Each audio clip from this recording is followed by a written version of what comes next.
Owning a retail business. Boy, that's a tough one. We're going to talk about that because you're always entertaining. Thank you. Like your presentation and the topic. Awesome. All right, good. So I think we got a good mix of people that are here for the topic. Some it looks like want training. Oh, I was supposed to come speak for you and it got canceled. Sorry about that, Kevin. That was a bummer deal. Hopefully we'll get to do that when they bring it back. Great topic. Saw you at, oh, perfect. All right, cool. So I think what we got is we have some people who are here because of the topic. Some people are here because you like hanging out with me, which I really appreciate. And I want to make sure and deliver on all of those. What we're going to do is I'm going to share with you a little bit about me for those of you who don't know our work or don't know what we do here at our research center. And then I'm going to share our views on generations. And I say that because how we think about generations here at CGK is different than many other people. And I think that's a great foundation to always start. Then from there, we'll go into the research findings. And I'm going to take our time on the research findings. There's a lot going on the slides. That's just the way research works. And so I want to make sure that we go through each of those slides carefully.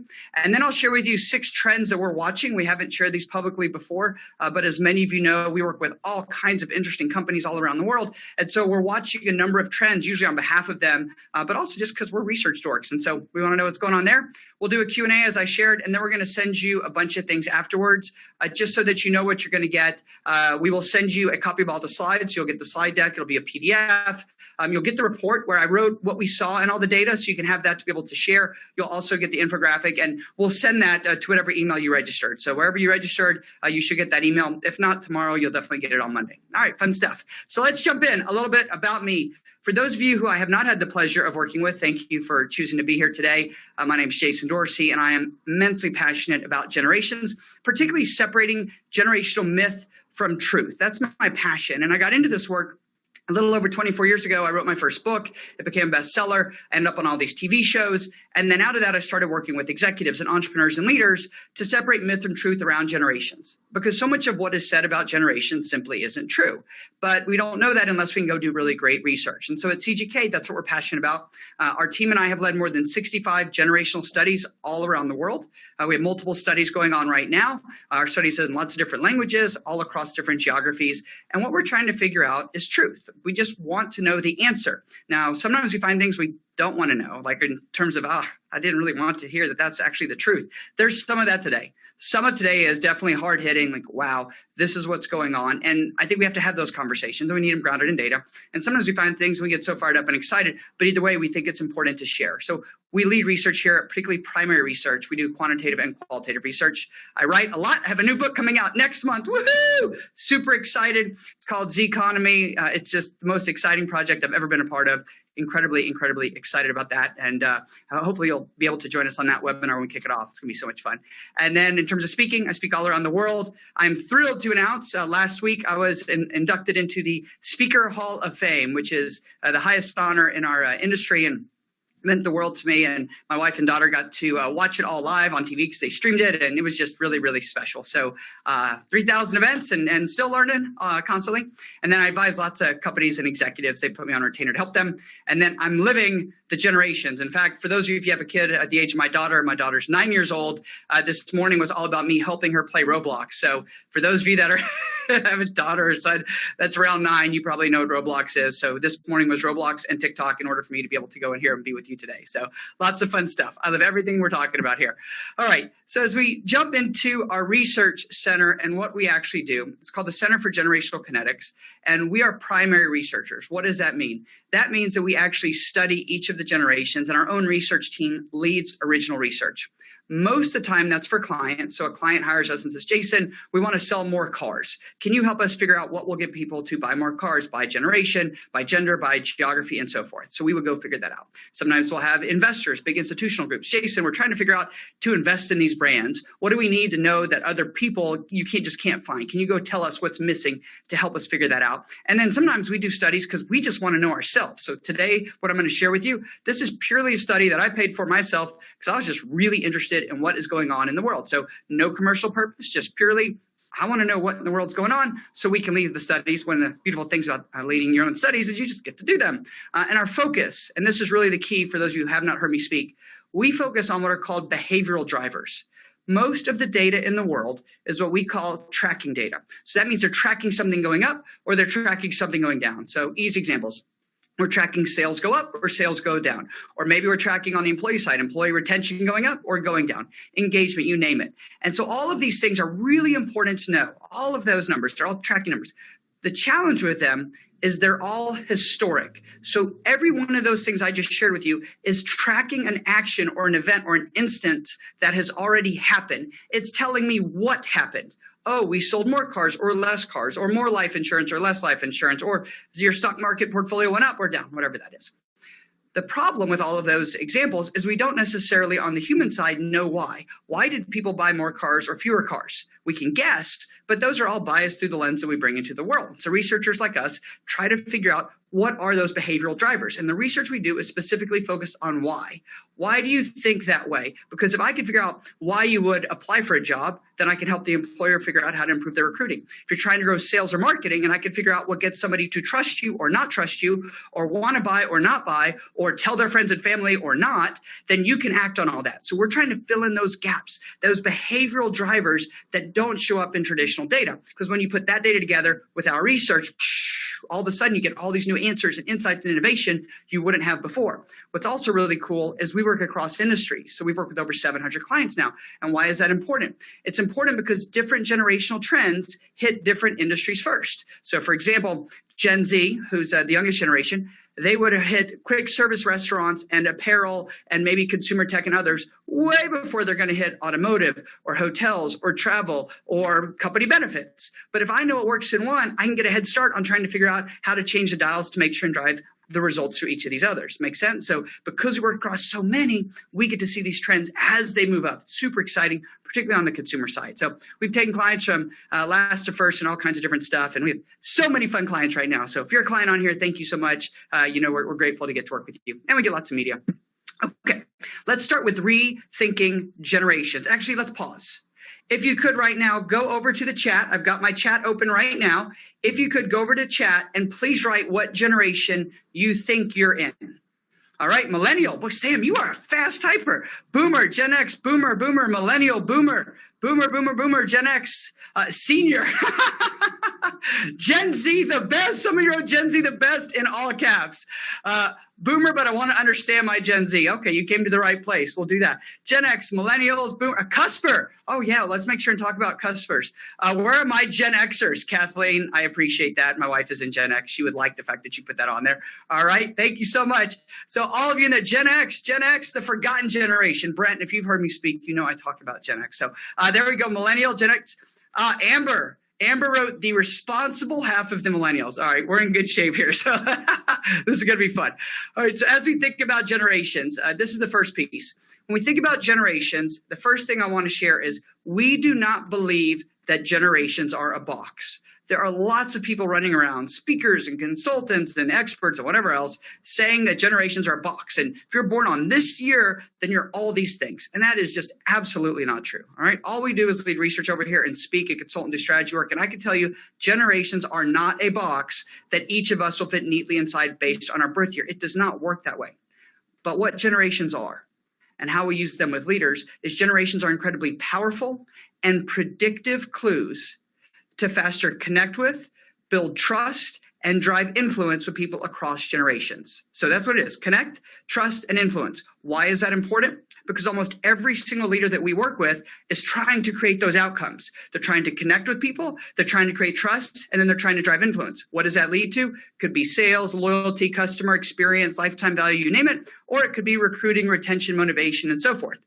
So everything we're going to talk about today is underneath the umbrella that generations are clues, powerful predictive clues. So we call predictability by scenario, but they are not a box. And I want to always start with that. So just keep in mind, generations are clues and not a box, but there's very important trends that shape generations. We're not going to talk about them today, but if you've heard me speak, you know I talk about them all the time, things like parenting and technology and so forth. But the key here is generations are clues and not a box. But if we understand them, then we get a head start to drive those outcomes that we're trying to drive. And that is what's so important. So important in work and community. Now we're seeing in politics, with your own family, with your neighbors. So if we understand generations, we get a head start. And that's what we teach people to do here at CGK. If you've ever heard me speak, depending on the audience and the topic and what we're trying to solve for, it's always very, very specific, because once we know those things, then we take everything we've learned about generations that we know works and we apply it to that exact challenge. And that's how come we're able to help leaders and companies so much. Remember, clues, not a box. One quick thing I do want to share. I'm going to pause for a second. When we talk about generations, sometimes there's a perception that generations are the same around the world. And that is not true. Hear me out on this one. What we believe at CGK, and we prove this through math all around the world, is that generations are clues and they're not a box. They're what we call a birth cohort. So it's a group of people born about the same time, number one. Number two, though, raised in about the same place. And that's really important, because where you are raised has a huge impact on your generation. So when I travel around the world to speak in different places, if I'm talking about millennials in Europe, then I'm going to make sure and talk about, we're talking about millennials in Eastern Europe or Western Europe or Northern Europe or Southern Europe, all these different things. So we always want to cut our data by geography. What's super cool, because it's sort of the dorky stuff that I love, the younger you go with a generation. So if I went from baby boomers down to Gen Z, based on our research, is the most similar generation in the world. Now, why are they the most similar? This right here, this phone. Cheap mobile technology. So whether I'm speaking, in Egypt or whether I'm speaking somewhere else, the key thing that we find is as long as you go younger and younger, the more consistency. Now, they're not exactly the same, so clear that up, but they are the most similar. The older you get, the more different they are. So when I'm speaking in India, we're talking about millennials and Gen Z and so forth. But if you go back even 2 generations or a generation, some pretty dramatic differences around the world. We believe that this similarity is going to keep happening, because what we're seeing is the cost of mobile devices drive towards zero. So now in some parts of the world, you get your phone for free as long as you use it for payment. If you use your phone to pay, then we'll give you a phone for free. So it's these types of things. So all of a sudden, people are having access to what? News, entertainment, the web, politics, celebrities, all these types of things. So that starts to shift. So younger you go, more similar around the world. Older you go, more divergent. So for me, when I go and speak, for example, I was just in Singapore. I was in Singapore right before COVID happened. What we saw there was that you have really interesting things that you got to be very specific to the geography. And then we saw differences when we were talking about millennials and Gen Z in Japan versus in China. And so knowing these types of things, you've got to be able to speak to those. So key is that they're clues and not a box. Geography is very important. And even in the US where I live, you'll see differences between urban and rural. Why is that? Because trends tend to originate in urban areas. You have population density, you have diversity, all these types of things, and then it ripples out. That's historically how it's happened. All right, so let's jump into the birth years. If you would, I asked you earlier to write down, hey, Lauren, thank you for the perspective. I appreciate that. So if you would look at the birth years here and see sort of what you wrote or what you thought, and then the birth years that you may or may not fall into. So as we look at generations, remember, they're clues and not a box. And sometimes, here at CGK, we actually get people to shift their birth years. What do I mean by that? Our research firm was the one that discovered you cannot be born after 1996 and be a millennial. Why is that? Because the most important defining moment of the millennial generation was September the 11th, 2001. That's the generation's JFK assassination, if you will. And what we found is if you're born after 1996, you don't remember it. It didn't stop you in your tracks, create fear of the unknown, uncertainty about the future. So as you start to think about generation defining moments, keep in mind, you have to be old enough to know what's happening, understand, to be afraid of the future, and then not know how the movie is going to play out. So that's why we talk about COVID-19, which we'll hear in a second. The experience is very different by generation, even though we're all theoretically going through this same pandemic together. So sometimes you get people to move birth years. So in our case, there are people that said millennials went to 2000 and we proved that they were absolutely flat wrong. And so you see those shift back. Sometimes you have an event like 9/11 that you either remember or you don't. So what we see is 23-year-olds today, they don't remember 9/11. They learned about it in history class. They saw it on YouTube or their parents or somebody talked to them about it. That's really important.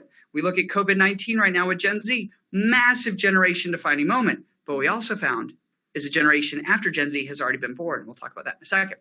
Sometimes, though, there's no event. There's no thing that gets you to stop in your tracks. So from millennials to Gen X, that cusper group, no event. So really, you could be born anywhere from about 1977 up to about 1980 and be either Gen X or millennial. You're a cusper. It's a huge advantage because it makes you empathetic to both groups. So it makes it easier for you to be a bridge across those generations. And then if you look at baby boomers, you'll notice that baby boomers appear to be longer. You're like, oh, that seems weird, Jason. Why is it such a big generation? Our view at CGK is that baby boomers are actually 2 generations, not 1. older boomers and younger boomers.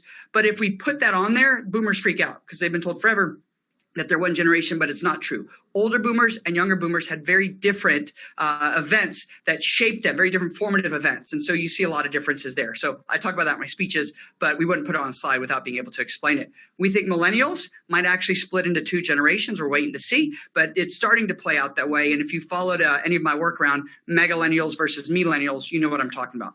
Key here is we've got the 4 generations that are included in the study today. Clue's not a box. Geography plays a really big role. And so we always want to consider geography. We're trying to figure out what's really going on. All right. And if you want more of that, you can always just go to the birth year slide, for those of you that missed it, jasondorsey.com/birth years, and you can download more of that. All right. So let's talk about COVID-19. We're going to catch our breath for a second. COVID-19 and its impact on generations is really, really playing out. And for those of you that have seen any of our media, you know, I'm doing TV shows and news interviews multiple times a week. I did 2 or 3 last week. They just released one today that I just saw. So we're constantly trying to figure out, how does this event, COVID-19, impact each generation? And what we're trying to figure out is what's sort of the obvious headline news sort of impacts, and then what are the impacts underneath that may not be so obvious. And so I want to share with you what we've already uncovered. If you follow me on LinkedIn or on Twitter, you've probably seen me posting a lot about this. If you don't, feel free to go there. There's tons of research, particularly on LinkedIn. We release a lot. But the key thing here that we found, first of all, is that for Gen Z, we believe that COVID-19 is their generation-defining moment. This is their where were you when event, sort of their version of 9/11 to me. And the key here is, in order for something to be a generation defining moment, you have to be old enough to understand it, to feel fear of the unknown, all of the things that go with that, but still young enough for it to change your path into the world, to change your view. And if you've been on our other webinars where I talk about Gen Z and COVID specifically, you know, I talk a lot about the older members of Gen Z. If you're in college, this is a very different experience than if you're in 7th grade. Same generation, but that life stage really starts to play out.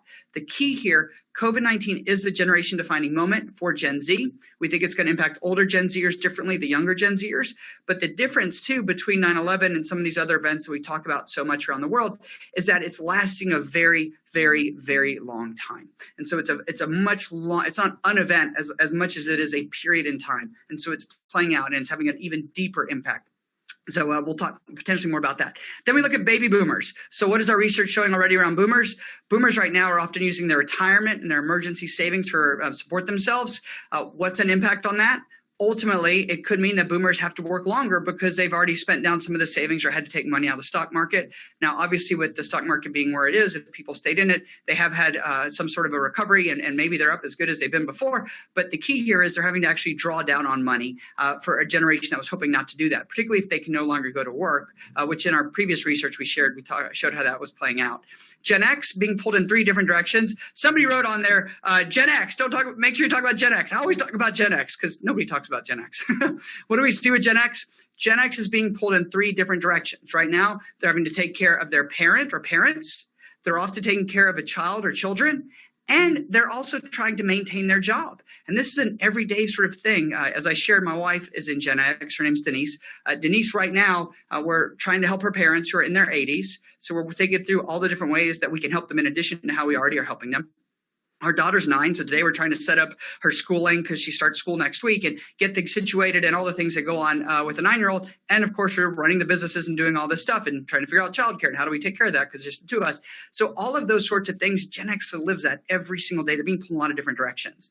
And then last, millennials, my people, we really feel like we're getting sort of the short stick of the deal because many millennials like myself entered the workforce during the Great Recession. So really we're sort of coming into our own, finally, and then wham, Great Recession. What happens at Great Recession? You have job losses, wage stagnation, in this particular case, rising cost of living, student loan debt, blah, blah, blah. You put it together, millennials came into adulthood, really big headwinds, and then now millennials over the last 12 to 18 months were telling us they were finally feeling like they were getting in the right direction, driving new home sales, all these things, and then whammo, COVID hits. So they really feel like they got bookended with 2 very traumatic, difficult events.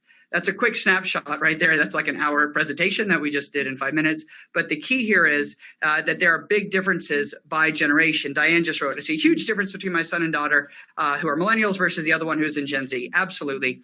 there are so many people running around saying Gen Z are millennials 2.0. That is completely false.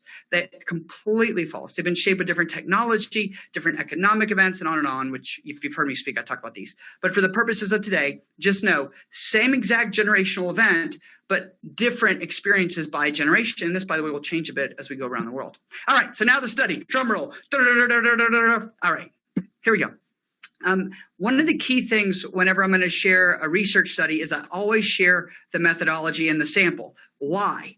Because there's a lot of people running around saying they do research, and it turns out they posted some Survey Monkey thing on their Facebook page. That's not research. That's a representation of whoever Facebook decided to serve up that survey link to, who happen to be your friends or connections. Like, that's not what we're talking about here. This is a statistically valid national study. This is the type of work we do for clients. So in this particular case, we had 1,000 completes, which for us tends to be about the minimum we do. That gives us a margin of error plus or minus 3.1, 19 out of 20 times. That for us is the key. They call it the gold standard in quantitative research. We have a really nice gender break, and then you can see the different generations, and so you have this nice sort of representation. The key here is this is a statistically valid national study that you can go and know that this is a very low margin of error, or as we like to say in our work, this is a snapshot of America. Just very quick, weighted to age, gender, geography, and make interpretations based on that. Okay, so financial trends. What are we seeing now?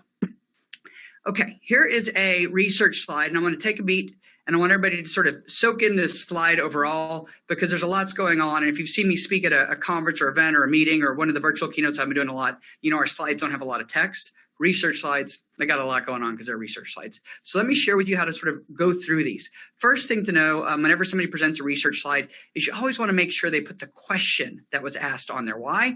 Because you want to make sure that the question and then the answers all line up. So you'll always see the question on our slides, usually in the bottom, depending on the slide design. So here it says, for each of the following statements about your personal finances and spending, please indicate whether or not you've done each of the following in the past 30 days. Select one. So we know what the question is. So, okay, I know what the question is now. And then here's a visual breakdown of the answers. There's a header at the top above the graph. And then the way I would read these is the key insight that I found, I usually put in the top left in a slide like this. So what do we find when it comes to the past 30 days? We found that over a quarter of Americans have used money they had saved in an emergency savings account. So you had this rainy day account, and a quarter of all Americans in the U.S. had already drawn on that emergency savings account. That's a really big deal. So we're seeing people having to go into their savings already. We're not going to get into a political conversation here because y'all know I avoid those like the plague. But what I am telling you is a quarter of Americans had already gone into their emergency savings account. Now, interestingly, 35% of Americans donated money to an individual or charity to help those in need. I like that because we so often don't talk about the people that are really trying to help others. So that to me is very important. So I highlighted some in red that you can see over there. I'm going to move this little chat down so you can see them all. So a few things that jumped out at me. First, the purchase groceries online, interesting, not really like shocking to me, but donated money, 35%, that's a big one. Used money in an emergency savings account, a quarter. I bet you that number has just gone up and up and up. And then if you go down to the bottom left, 40% of parents, because if you've heard me speak, you know I talk about parenting a lot. 40% of parents with 3 or more children started an emergency savings account. That concerns me because what you're seeing is people that have a lot of kids didn't have an emergency savings account, and now they're choosing to start one. So on one hand, fabulous. Let's do that. I'm a big fan of emergency savings account. The other hand, this is an event that caused a lot of them to do that. So lots going on here to unpack. And when you get the slides, you can really dig into this more. So then we wanted to look at by Gen Z, what was Gen Z really going with that others weren't? This to me is the key. So much of the media right now is saying that millennials are having the worst experience of any generation in this pandemic, and that is not true.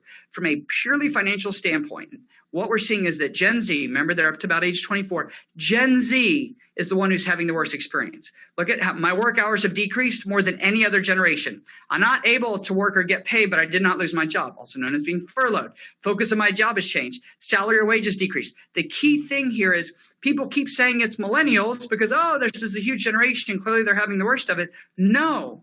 The youngest members of the workforce are the ones that are being most negatively impacted. Could we say it's last hired, first fired? Sure.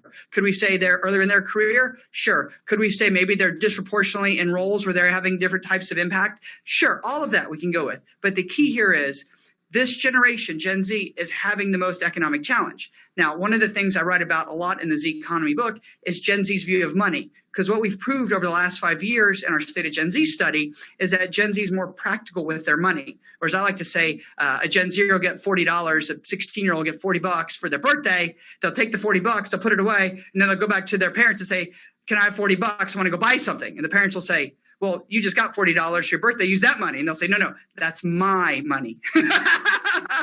It's very much how Gen Z is. So they're bringing that practical nature of money already into the workforce. And now we're going to see it play out. It's going to be a huge, huge deal. And I wrote about this a lot in the book because we heard this from Gen Z all around the world. All right, here we go. So then we say Gen Z's been hit hard financially by the pandemic, but also when it goes to borrowing. So remember on the slide before we talked about it's affecting their jobs and they can't get to work and they're losing money. Now they're actually borrowing money. Okay, this is not good when you have somebody who's 20 years old having to go borrow money, but it's what we're seeing play out. We're seeing with friends, which, it is what it is.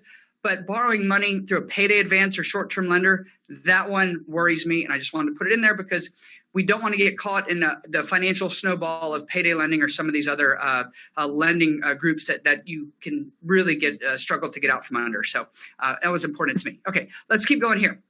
Then we asked, what are the spending decisions made by millennials more than any other generation? Now, the key here is, we didn't ask, are you spending the most or not spending, because that's a very arbitrary thing. What we actually wanted to ask from a behavioral standpoint, what are the decisions that you're making more of? And what do you see here? In several categories, millennials were making the most spending decisions, either to buy or to not buy. Why is that important? Millennials are a huge generation, over 80 million in the United States. They were the trend driver. They were the consumer driving everything. I mean, you're talking about home sales and automotive and on, massive generation at this key life stage. And now they're making new decisions. What are the decisions? Delaying a major purchase. That is a big deal long term. Use money they had in an emergency savings account more than anyone else. Millennials started one, also good, but you're coming at it a little bit late. So all of these things, what we're seeing is that millennials, the generation that's talked about so much, is making the most new decisions in a whole bunch of different areas. So remember, Gen Z is getting hurt by the situation. Millennials are making different decisions. You start to see this generation versus life stage play out. For many of you who follow me, I talk about this a lot. You stay in the same generation, but you pass through different life stages. And if you haven't seen my video on my website, it's jasondorsey.com. You can go on there. It's free. Just hit play. I talk about this a lot. The executive who asked me, well, Jason, what are you going to do when you become Gen X? That would be strange. So you stay in your generation. You just get older. And then what you see in the bottom left is upper income Americans, those over 100,000 in annual income, 47% donated money to an individual or charity. So I think there's some things happening underneath all of this that we're not talking about enough, but we'll get to some of those here as we go. And Gen X and Boomers, by the way, they were the group that most donated. So I think sometimes you think, oh, young people are the ones doing all this. No. Nope. Look there. Gen X and Boomers, y'all were the ones that were donating to individuals or charities. So thank you. All right, we'll keep going here. All right, so what were the things that jumped out at us? Across generations, 1 in 4 Americans are having to use money from their emergency savings accounts. That's a big deal because that was their backstop and now they're using it. And as we've all seen with what's going on in the government and in testing and going back to school and all these things, we're unsure how long this is going to last. We've got new spending actions that we believe are going to turn into behaviors. Why? Because they're lasting a very, very, very, very long time. And because of that, it's becoming increasingly normalized. If you were on our other webinar about remote work, I talked about this a ton in terms of what is going on and what do leaders and managers need to know because the face of work is changing and now it's becoming normal.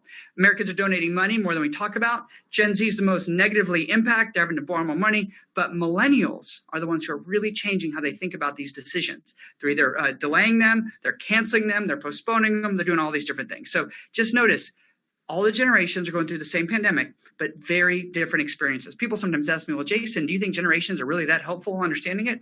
Yeah. If I know what millennials want, then I can figure out, am I able to give that to them? If I know what Gen Z thinks is their priority, I'm absolutely going to give it to them. If I know how Gen X wants to be communicated, then I'm going to give that to them. Right? So remember, it's a head start. Clues, not a box, but so powerful, so incredibly powerful. All right, so now let's shift. We have a few of these. Let's shift into the consumer spending expectations. So expectations means going forward. All right, so we wanted to know, what are you going to do when social distancing is removed. Now, I live in Texas, so unfortunately our state has had all kinds of mixed responses of where you can go do this, no, you can't do this, all these sorts of things that are going on, and everybody's just trying to do their best with it. It's a really, really, really tough time. So all these things are going on. So we just said, hey, when we look ahead, what's going to happen? What do you think is going to happen in terms of what do you want to spend your money? And what do we see here? We saw number one, people want to spend their money dining in person at restaurants. Okay, that's interesting. Now, this is across all generations. Traveler vacation, that's good. People are wondering, are traveler vacations are going to come back? And then paying down bills. So these are the sorts of things. Now, I pointed this out because some are more experiential and lower dollar, such as dining in person, maybe closed. Traveler vacations, that's a huge deal. Some of you know we work a lot with the big hotel groups and the travel agencies and OTAs and all these different types of groups. And so it's a big deal to know, is travel going to come back? Because these are big ticket items that are going to be spent. Home improvement, I think, is super interesting. It's another category we work in. But just notice, it's not that people said, oh, I want to go out and buy a new car or any of this kind of stuff. They just want to go out to eat somewhere, right? I know I certainly would love to do that. And then close and then traveler vacations. But you'll start to see differences when we dig into it by generation, which again, depending on what you're trying to sell or market or do, is really helpful and important to know. All right, so what do we start to see? First, by gender, I pulled out a few that I thought were really interesting. Notice here, what did you plan to do when social distancing restrictions were lifted? By gender, what do we see? Women, as you can tell right here, more than men wanted to spend their money on clothes. Hey, that's super interesting, right? Dining in person, not too big of a difference. But look, when you go down to consumer tech, all of a sudden it reverses. Even live events. Now, live events is obviously I speak at conferences for a living. Now I do 5 virtual events a week, but I used to get them in person. So when live events come back, that's a really big deal for me and my family. And what we're seeing here, at least in this particular study, men were more willing to spend their money there, start there first relative to female. So lots playing into this. We're not going to speculate, but just notice there are some differences in terms of how people want to spend their money once social distancing restrictions are lifted. Now let's jump into it by generation. Check this out. So then we started to see, where do you want to spend it? Where do millennials and Gen Z most want to spend their money on first? Clothes. Right? That's interesting. Is it generational or is it life stage? Usually it's a mix of both. Outside the home entertainment, look, boomers dropped all the way down to 40%. That's 13% difference. It's a big difference right there. Live events dropped down a lot. Why is that important for somebody like me? My audiences, who are primarily leaders and executives, they're boomers and Gen X disproportionately, right? That's who's in these roles. Well, they don't want to go to the live events relative to the other generations. And then you see gym membership. I just wanted to point this out because when you look at any study that's national and they say, here's what we see for America, that's interesting. But because of the way that's averaged and all the numbers move together, you can't really see the differences by generation. And sometimes they're very, very pronounced. And so if you're in apparel and you're looking at this going, okay, so if we want to ride the recovery back, which is what we all want to do, then who do I market to? What do I need to know? It's these types of things that will really help you. All right, switching to what do Gen X and boomers most want to do? Dine out at restaurants. For them, that is the big luxury, the thing they missed. But they wanted to travel. And I thought it was interesting that Gen X is the one that most want to go travel or on vacations. Now, if you talk to my wife, she will tell you, I need a vacation. Right? She's taking care of her parents. She's taking care of our daughter. She's working with me. She's running the business, like all these sorts of things. But it's interesting that there's a pretty big difference between younger versus older. It sort of flip-flopped the slide before. Remember the slide before where I showed you? See, here we got live events were more younger. And then you go over here, travel and vacations, they skewed older. Home improvement skewed older. What's one of the reasons? Because more people are older, own homes. It makes total sense. You're not going to home improve your apartment that you're renting. So all of these sorts of things, you start to really see them play out. And then boomers, of course, want to give gifts. And I don't know why that is, but for all the boomers that are on here, hey, really appreciate you. I'm available. All right, let's keep going. So we start to put them together. What do you see? You see that when social distancing restrictions are lifted, because we're asking people to think ahead. So when I'm on the other side of this, working with marketers and CMOs and people that are making these revenue-driven investments, what do they need to know? So when things recover, where do you want to spend your money on first? We saw how that played out. Then we saw these gender differences and these generational differences start to play out. That's where it got really interesting. And then we saw younger versus older start to play out. Super interesting. And then if you go, okay, so if older, I want to travel, if I'm in Gen X or baby boomers, then all of a sudden I want to think about, if I'm in travel, who am I going to be focusing on? Well, maybe it's not the millennials and the Gen Z that people think are going to want to travel first. Maybe it turns out you actually want to focus on Gen X and boomers. That's a key insight as you think about the recovery and writing that back whenever that happens to be. All right, so now we're going to look at the consumer attitudes moving forward. Okay, so here, this is fun. This is the sort of dorky stuff that I get. All right, let's take a pause for a second. Everybody get your chat if you would. Thank you, Sherry. You wrote, glad I got my clients to meet you for the first time today. This data is important for them. Yay, I'm so glad, Sherry, that they're here and that you're here. So here's what I would like. If you would you write in the chat what you want to do first based on that list that I showed you? Do you want to eat out in person? Do you want to go to a concert? Do you want to go to a live event? Do you want to buy clothes? Do you want to travel somewhere? Like, what do you want to do? Travel to, like, whoa, travel, fly anywhere, all caps. You and me both. Hit the beach. Oh, travel, all caps with 3 exclamation marks. Travel. Eat out and travel. Nice one, Michelle. I am right there with you. Russ said, I've done all these already. Could you go to a football game? I should have put college football on here, especially not what we know this week. Travel with my husband. That's awesome. Visit family again. I'm going to go to Iceland. That sounds really wonderful, given it's like 107 degrees here in Austin. Sports, eat out and travel in a restaurant. All right, perfect. I love this because we're already sort of thinking about what will I do? What will I do when things get to the place where I can do these things again? And assuming we have money. So it's really powerful. Diana wrote, go to Europe in all caps. I love it. All right, let's keep going here. So now we want to ask them sort of perception when you think ahead. What do you believe to be true about the future? Ooh, I'll try to support local businesses more. I like this one because, as a small business owner, which we are, supporting local businesses is very, very important to me. And so I think that's really powerful that we see this across generations. Try to support local businesses more. I won't take a vacation or leisure trip for the rest of 2020. That's interesting. Not great for the airlines, but that's a big deal. So we're saying I won't take that trip. Where it really starts to worry me, because you know me, I'm a behaviorist. So you drill down, our country will never fully recover from this pandemic. And then you got the flip side. Our country will reopen and be back to normal in 6 months. This is that polarity we're seeing play out all over the news. And then I'll be worse off when this pandemic is over. Now, I just pulled out these because they were the ones that spoke to me, the kinds of things I want to know. But just keep in mind, we're all going through this experience together, but we're having different experiences. I want to pause here because I really want to make this point. So on 9/11, I was in Los Angeles. I was there with my dad. Some of you have met my dad. My dad is 6'5". He's a big guy, baby boomer. He's a very big Texan, sort of like you have this image in your mind of the Texan guy, person or whatever else. So that'd be my dad. Like he's this big guy. A lot of times wears a hat and sometimes wears overalls. He's a big guy. And on 9/11, we were in Los Angeles. I was out there filming a TV show and woke up that morning and I turned on the TV like many of you did. And I saw what was going on. And my dad was there. He was sitting on the couch. We turn on, we see what's going on. And I am a total mess. I mean, I'm crying. I don't mind telling you, like, I'm a total train wreck. I am just, because my family, originally, both sides of my family are from New York. Most people don't know that. And I went to college in upstate New York, and my friends work downtown. So that's a skyline that I, saw very frequently. And I am just a complete mess, just crying, total mess. My dad, Mr. Baby Boomer, is sitting on the couch. And he has no expression at all, no emotion, nothing, just stone, nothing. And then my grandfather, who grew up in Brooklyn almost his entire life, he called me up. He was 80 years old at the time, and listen to what he said. He said, J-Boy, it's going to be okay. I promise. This has happened to us before, and we got through it, and we'll get through it again. I promise you, it's going to be okay. What was my grandfather referring to? He was 80 years old. Pearl Harbor. This is what we call generational context. So one event, in this case 9/11, my grandfather thinks of Pearl Harbor and then plays the movie forward of what happened. My dad at that moment didn't tell me what he was thinking about. I have no context for this. I'm a mess. 23-year-olds today don't remember this at all. They learned about it in history class. My dad finally told me, it took a long time for him to tell me, I put this in the News Economy book.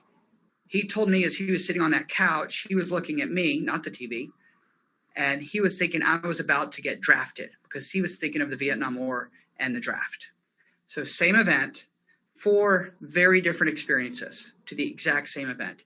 And that's what we're seeing play out here in lots of different ways. So for Gen Z, this is their generation defining moment. For other generations, they're comparing it maybe to something they've been through that's relevant. And then you have what we believe 3, 4, maybe even 5-year-olds today, but certainly 4 and under, who are alive in the world, but are not going to experience COVID-19 in the way those who are 10 years old do, because they're just not old enough. They don't have that experience. So now we know the generation after Gen Z has already been born. So that when you think about generational context, it helps us to see how one event can have very different generational experiences. Okay, that's my setup as we go into this a little bit more. Now here's where we start to see it play out. I'll try to support local businesses more, baby boomers more than anybody else.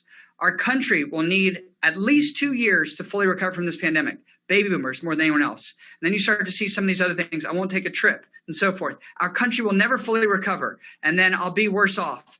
So I share all this with you because depending on your vantage point as we go through this, you're having a very different experience than others.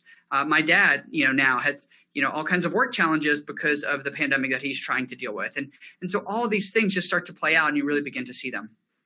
Okay, so then as we look ahead, what are the most positive things? Because there's got to be some silver lining in there. So what's the most positive things? I put them on here because we got to end with a positive. A new perspective on life in general, most positive things to come out of COVID-19 for you. A new perspective on my own life. I know that's been true for me. I've definitely changed so much. Denise and I have been married for roughly 15 years, and I was gone more than 200, 250 days a year the entire time we were dating, and most of the many, many years that we were married, all the way up to the last 2 or 3 years. And so for us, this has been a really big shift, right? All of a sudden, we're together every day, and that's just been a big shift, and I think really great. But you have to learn how to make that work. So all of these things start to shift, and you get a new perspective on what it would be like to be home every day. So new perspective on life, new perspective on my own life, new set of priorities, more emphasis on saving money, which I think is good, and we're certainly seeing that play out. And so you can start to see there are some really big positives that come out of this. And when I'm working with marketers right now and sales leaders, and we're doing thought leadership, whether it's research or I'm recording lots of webinars right now and different videos and stuff for them to put on social media, we're trying to talk about the challenges that people face that are real and we can all understand and feel. At the same time, we want to make sure and have positives and energy and optimism, because we've got to have that. We have to have that to be able to continue to move forward and get through all of this. All right, and so then we broke it down by generations. What do Gen Z millennials think most positive? More emphasis on saving money. I think that's a really big deal and great for our generations. Really, really great. More time to develop interests and hobbies, better physical shape, better relationship with my friends. So all of those things are what the younger generations see. But then as we continue, what do the older generations see? Perspective. I've spent a lot of time in the last few weeks talking to my mentors. I can't unfortunately see any of them in person, but doing a lot of video chats and listening to them talk and share what they're experiencing is really, really powerful for me. So the older generations, really a lot more perspective they've gotten from this, along with the understanding of health and so forth. So I share this because this is going to have, when we come out of this, this is going to have all kinds of side effects and things that we're not talking about. Some are going to be really, really awful and rough, and we all know that. But there are going to be some positives, and those things we need to hold on to and be able to really leverage and build on. All right, so as we look ahead, the best thing that we see just sort of in terms of the clarity around the future is that the future of our country is unclear to most people. They do want to do some things that are positive, like support local businesses. I think that's really a big deal. Obviously, we have so many friends who've gone out of business here recently. Restaurants, retail, just so many things, and it just makes my heart hurt for them.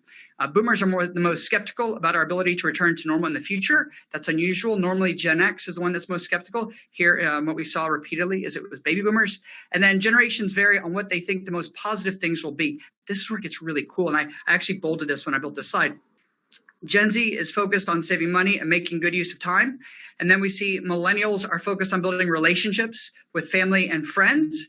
Gen X, better understanding health, wellness, and medicine. And then baby boomers are gaining a new perspective on life priorities and a better sense of community. So all of these things are happening at the same time. And if we know that, then we can sort of get a better picture of how different generations are viewing the world. And then what do we need to know, whether that's on the revenue side or on leadership and so forth. And, for me, I'm doing these, it's super cool. We're doing these VIP roundtables. I don't know if some of you have been on those, where these companies will hire me to have 8 to 10 people, and we'll have some topics and I'll bring data and then we discuss them, usually with their best customers. And you can really see this start to play out. And it's super cool. And I think people want to share and they want to engage and they want to have those conversations. So it gets me fired up.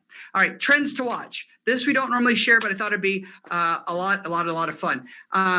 So Diane just wrote, why do you think boomers are more skeptical than Gen X and millennials? I think it's because in this particular case, they have more life experience. So they're sort of comparing what they've seen and experienced and how long things took to change or get better or what have you, and then applying that to the situation now. And they're looking at that through the lens of what they're seeing with politics, government, testing, health, and other things. And then they're making an assessment of how long they think it's going to take for things to get better, which, by the way, we're all doing. We're just bringing a different vantage point to that. So great question, Diane. Thanks for that one. All right, 6 trends to watch. First one, change in credit limits, credit scores, and credit building. Okay, so let's take a pause here and let's talk about credit.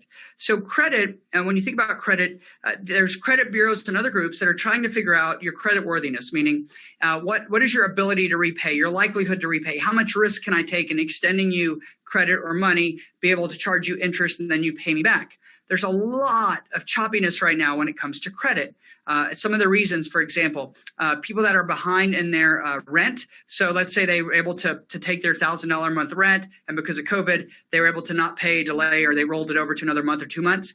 There's not really a way right now to report that to credit bureaus. So we don't really know how many people are struggling in a lot of these different cases. So it's starting to make credit scores. People are wondering, how does this all play together? So what you're seeing is people across the board having their credit limits lowered, because if you don't have enough information, what do people do? They just lower the risk. And that's what people say, my credit limit keeps getting lowered. I'm not doing anything wrong. It's because the credit companies, the people that are extending you credit, can't accurately tell the risk. And when they can't tell the risk, the only thing they know how to do is what? Reduce the risk, just lower it down. So that's what we're seeing play out in credit, which will ultimately impact all kinds of interesting things.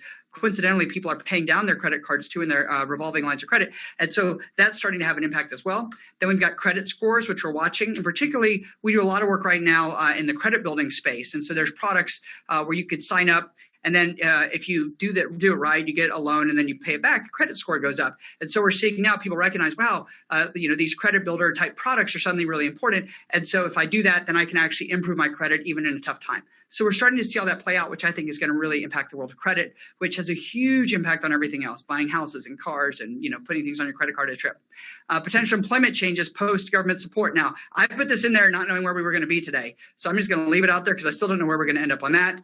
Eviction moratorium, like I just talked about. If you have these moratoriums, people don't really know about their ability to pay. And then, are they using, these different rules in different ways? So lots of uncertainty there that we're watching. Return to school across the U.S.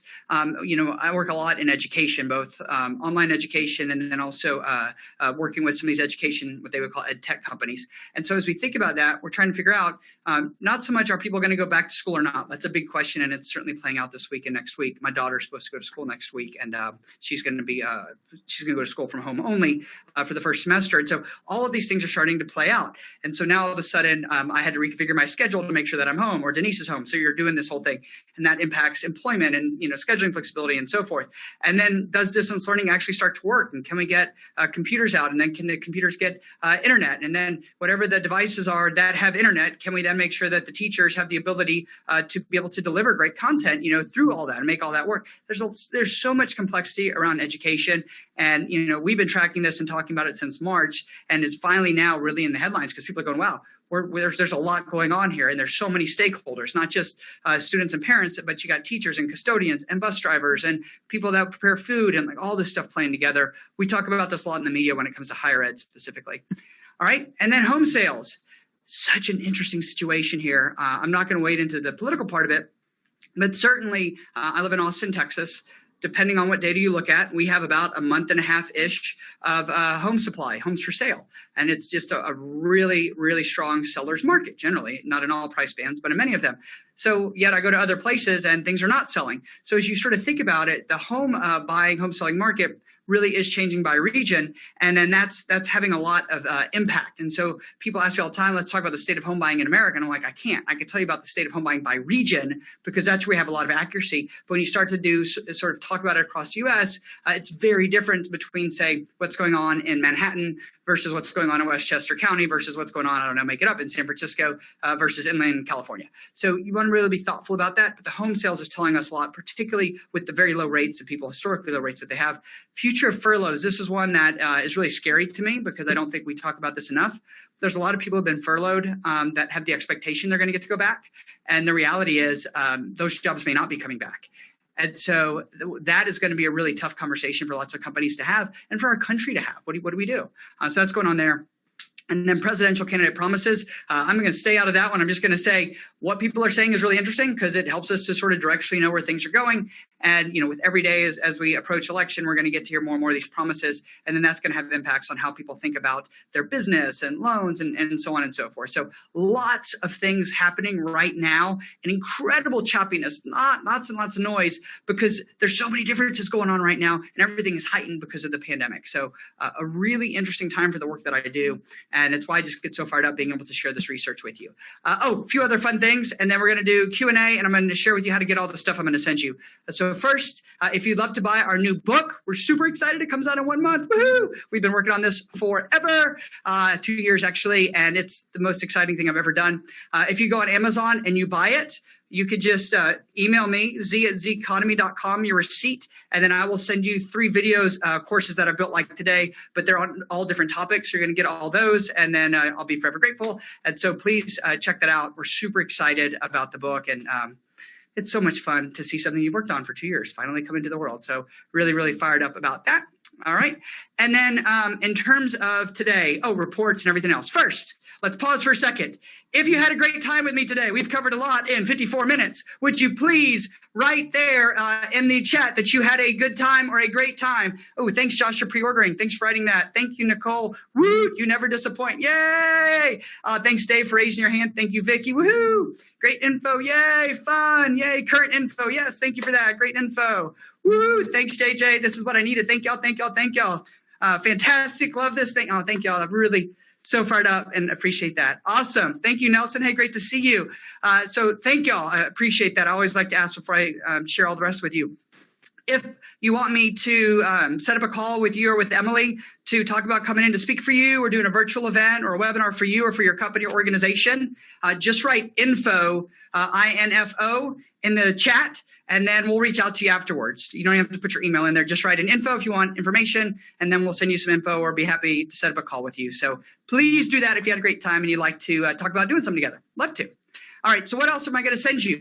I'm going to send you these slides. They're going to be a PDF. You're going to get all the slides.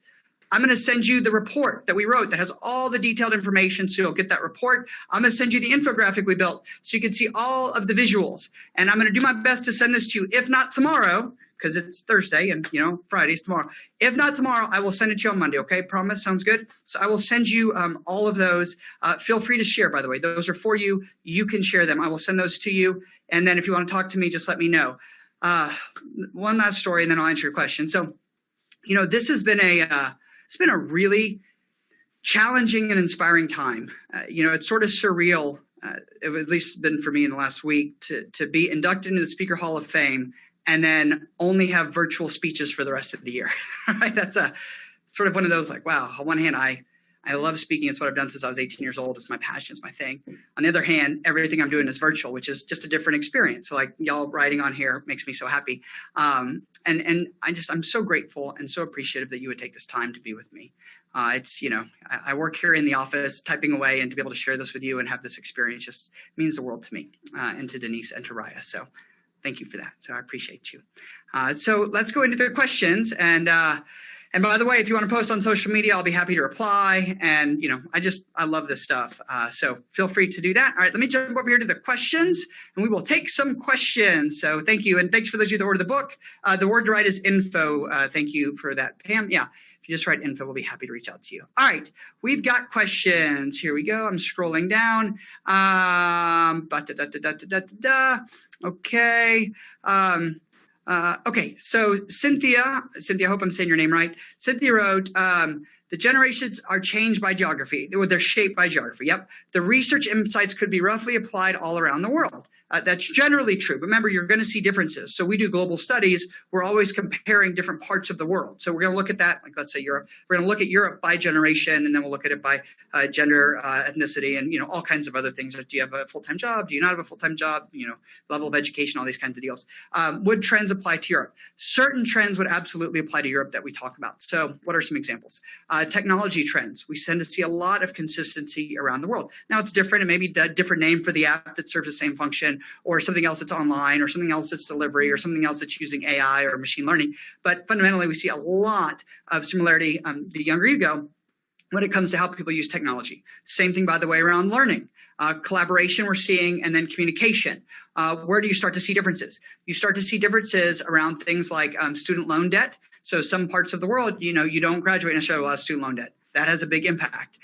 Workforce expectation. So certain parts of the world, there's a different relationship between employers and employees. And the government has a certain role, and certain parts of the world, half of the board, or there might be a separate employee board. So knowing all those things shapes how those different regions are going to look at things like employment and job security and promotions and benefits, right? If you live in a country that has a whole different benefit scheme, then your view of benefits is going to be different. So we want to know that when we go in, but that's how we would look at it by geography. Certain things are going to be very similar, and others less so. And then you'll want to look at a very specific event. So I'm just going to take your Europe example. So we might look at the impact of Brexit, for example, and what does that mean? And we might look at some of these other things around how people move within that country block. So all of those things we would want to take into account. So great question, Cynthia. Thank you. High five. Woohoo for that question.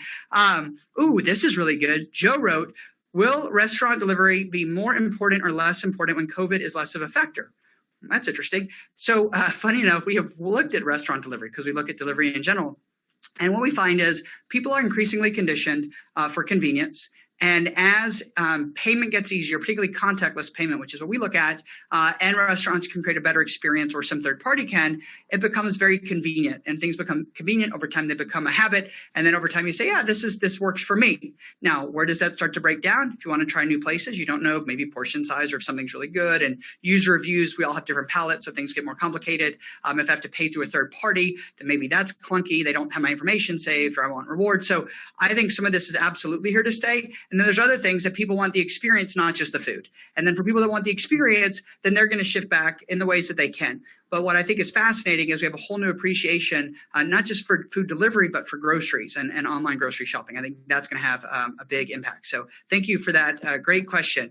Jill wrote, Jill, that's a very technical question. Losses in the fintech space. Yes, there are going to be significant losses in the fintech space because they have underestimated risk. So that's playing out right now. Obviously, we work a lot in institutional investing. And so we're definitely going to see that play out in tons of fintech. Tons of fintech were not designed to be profitable. They were designed to grow very quickly and then sell to somebody else. But now the market is definitely wised up to say, hey, look at these loan losses, or you're not actually making money on customers. Yeah, you're driving revenue, but you don't even have a path to get to profitability. So I do think fintech is one that's going to be hit. So that's absolutely important there. Okay, and then for those of you, so if you wrote info, I'll definitely reach out to you. So thank you. And thanks for all those kind comments, by the way. I really appreciate all that for you. And definitely hope to see you again. We'll send you an invite for the next webinar in a month. It's going to be a lot of fun. Y'all are absolutely awesome. Thank you so much, everybody. I appreciate you. Have a great rest of the day, a wonderful weekend, and I very much look forward to joining you again sometime soon. Thanks so much, everybody. All right, bye. Recuerda suscribirte a nuestro canal para que no te pierdas ninguno de nuestros videos. Recuerda activar la campanita, darle like y compartir. ¡Gracias!